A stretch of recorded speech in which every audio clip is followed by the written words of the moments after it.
Good morning, everybody. We are going to look at one of Jesus' parables today.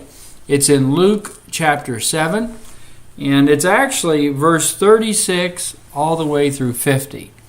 That's a lot of verses to read, so I'm not going to read them all. I'm going to start with verse 40.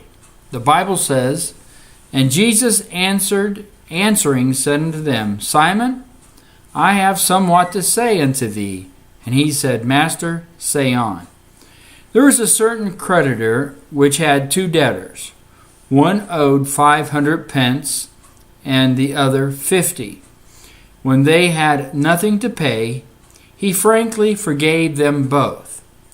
Tell me, therefore, which of them will love him the most? Simon answered and said, I suppose that he to whom he forgavest most. And he said unto him, Thou hast rightly judged. And he turned to the woman and said unto Simon, See thou this woman? I had entered into thy house, and thou gave me no water for my feet, but she has washed my feet with her tears, and wiped them with the hairs of her head. Thou gavest me no kiss, but this woman, since the time I came in, had not ceased to kiss my feet.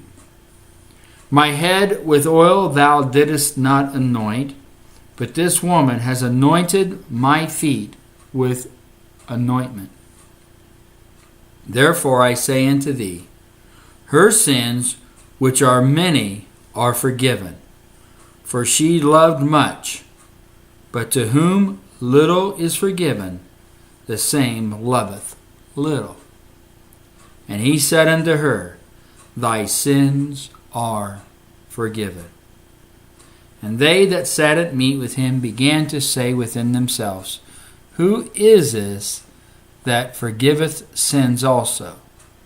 And he said to the woman, Thy faith saved thee. Go in peace. What a wonderful story. We're here where Jesus is talking and comparing about how much we love him. And use this example of this woman that was very much of a sinner, and her sin was so obvious and so public that when she saw Christ, she just cried so much. He said he anointed her feet with her tears. He wiped her feet off with her hair. That she was just so overwhelmed by Christ being near her. And so Jesus used this as a teaching example of how we respond to Christ. So I guess as you start this day, I'd like you to think about all the sins that you've committed in your life, and think about all the things that you've done that's been wrong. And I want you to thank God for forgiving you for those sins. And may we be on the greater end of praising him, loving him, because of the enormous forgiveness he's done in our life. So give that a thought, and you have a good day. God bless you.